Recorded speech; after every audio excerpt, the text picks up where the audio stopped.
প্ৰচেষ্টা হাতত লোৱা হৈছে।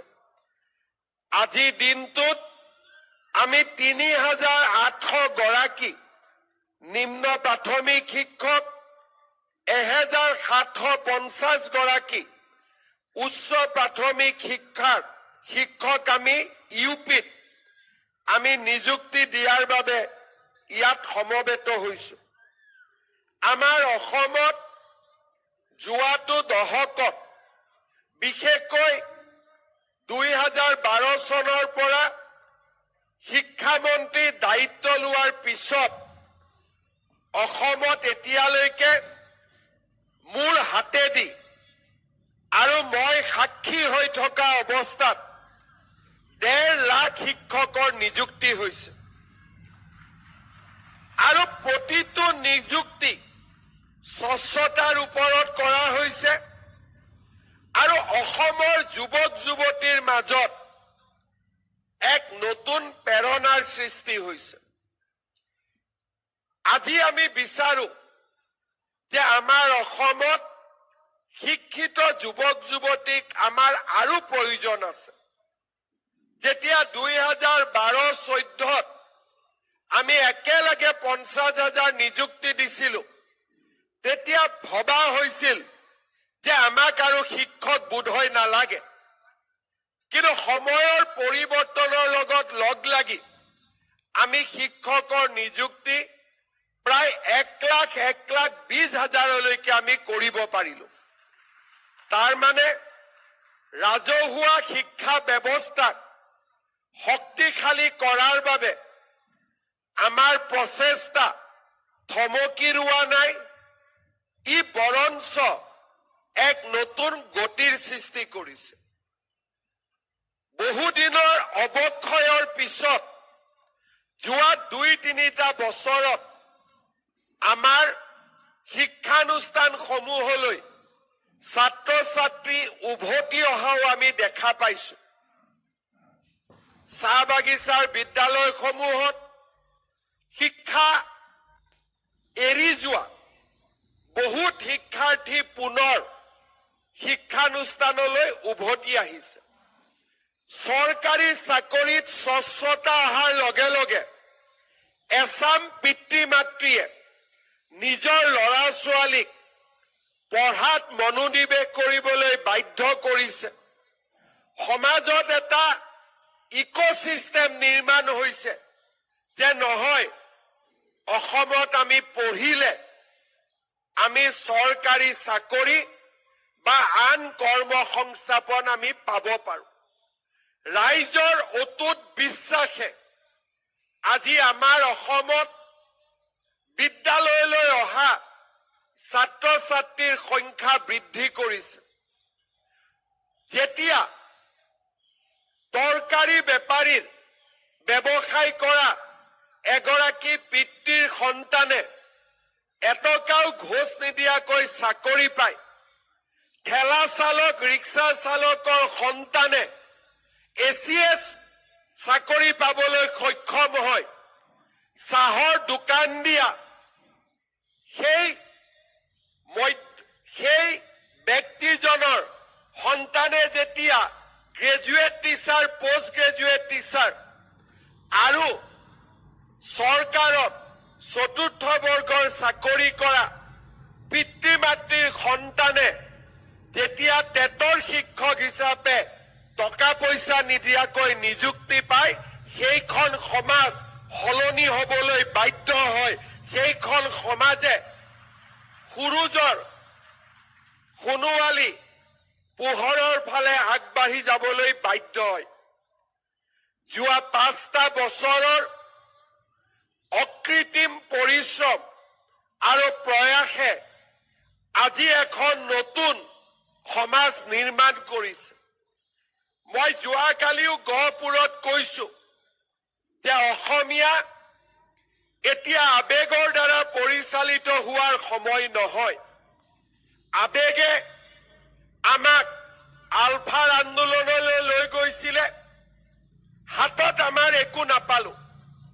২০,০০০ যুৱক যুৱতী আমাৰ মাজৰ পৰা মাত্ৰ আঁতৰি গৈছিলে।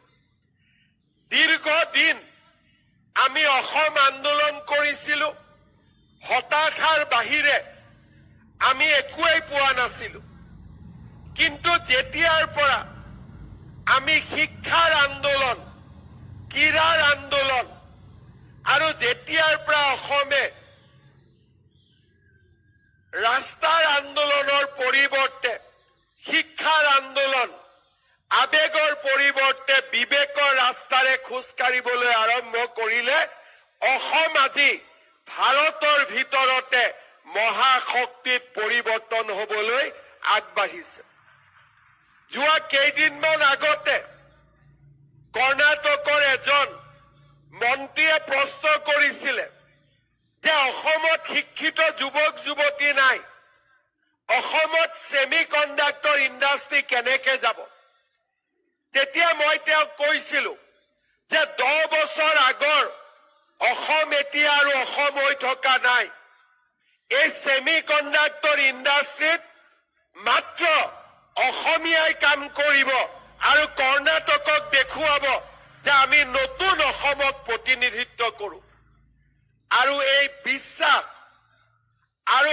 অসমৰ যুৱক যুৱতীৰ ওপৰত আস্থাৰ এক ডাঙৰ কাৰণ হৈছে মই নিজে দেখা পাইছো যে আমাৰ স্কুলবিলাকলৈ ষ্টুডেণ্ট সকল উভতি আহিছে IITৰ পৰা মেডিকেল কলেজলৈ ইঞ্জিনিয়াৰিং কলেজৰ পৰা আমাৰ হাই স্কুললৈ আমাৰ যুৱক যুৱতী সকলে এখন নতুন অসমৰ পম খেদা আৰম্ভ কৰিছে নিজৰ নিজৰ সপোনবিলাক বাস্তৱত ৰূপায়িত হোৱাৰ বাবে প্ৰচেষ্টা কৰিছে আজি আমি অসমত 25খন মেডিকেল কলেজ 25খন বিশ্ববিদ্যালয় আজি আমি অসমত 20খন ইঞ্জিনিয়াৰিং কলেজ আজি আমি অসমৰ শিক্ষা ব্যৱস্থাক এক নতুন দিগন্তলৈ লৈ যোৱাৰ প্ৰয়াস কৰিছো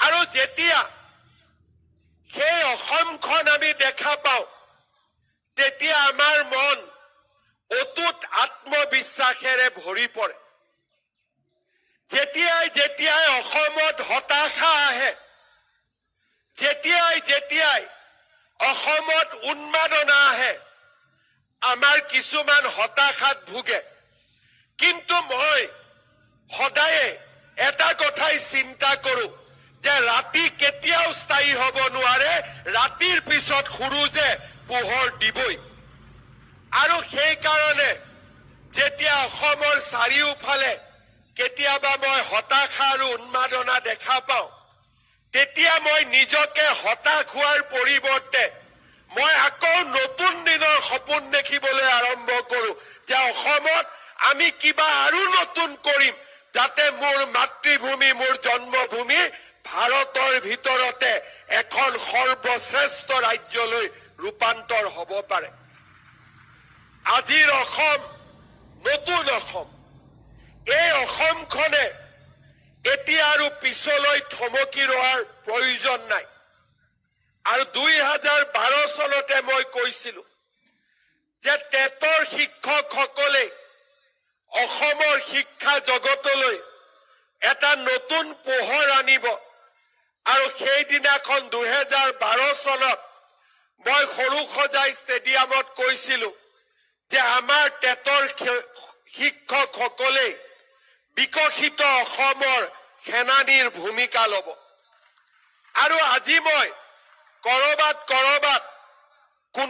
কোনোবাই ঋণাত্মক কলেও মই এই ইতিবাচক শক্তিটোক দেখা পাওঁ আৰু এই ইতিবাচক শক্তিটোৱে অসমলৈ অনা পৰিৱৰ্তনো মই দেখা পাওঁ এছাম লোক আছে যিসকলে জীৱনত কিবা কাৰণত সফল নহল হতাশাগ্ৰস্ত হল আৰু তেওঁলোকে ভাবে যে মই যিহেতু হতাশ মই যিহেতু বিফল গতিকে আন 10 জনকো মই বিফল কৰিব লাগিব আন 10 জনকো মই হতাশ কৰিব লাগিব মোৰ পৰিয়ালত যদি সমস্যা আছে 10 জনৰ পৰিয়ালতো সমস্যা হ'ব লাগিব মই যদি নিজে সফল হ'ব নোৱাৰিলো, আন 10 জনকো মই সফল হ'ব নিদিওঁ, আৰু তাৰ কাৰণে প্ৰয়োজন হলে মোৰ ৰাজ্যখনত মই